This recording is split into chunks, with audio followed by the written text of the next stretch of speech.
Gaano karaming kotse meron kayo? Parang dito sa baba, parang personal use lang namin, nasa 30 plus na yata siya. 30 plus. 40. Mga 40 plus. And then we have the Bentley. Itong binili ko to kasi kaya nagustuhan ko to. May wine glass din sa loob. May Pinalagyan ng decanter. wine. Yes. Social. Actually, champagne glass. Nagkamali ako. So, yan. Champagne. Yan. Pwede siya dyan. Tapos may champagne holder dito. Tapos pwede mo siya ilagay dito kasi nag-chill. Social, no? Isa sa mga reasons, pag may kakaiba, yun yung... Oh, yun naman nag-attract sa'yo, no? Yes. Yung unique, no? Oo. And then, of course, yung latest... Your favorite? Yes, our favorite is the Rolls. Rolls Royce. Yes, Huli the na. Rolls Oh. Royce.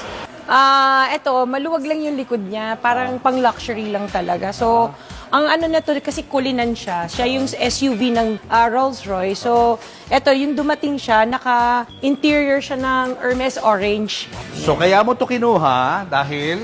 Kasi ito, may payong, oh. Natutuwa ako sa payong. Paano Tuwa to? siya sa payong. Ayan.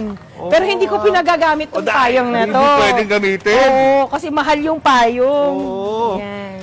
Ganda So, ito na. yung payong niya. So, tig-isang payong yan. Yes, on both sides. Ayun. So, yan yung Okay. feature niyang rolls na kaya ako siya nabili kasi tuwa ako sa payong.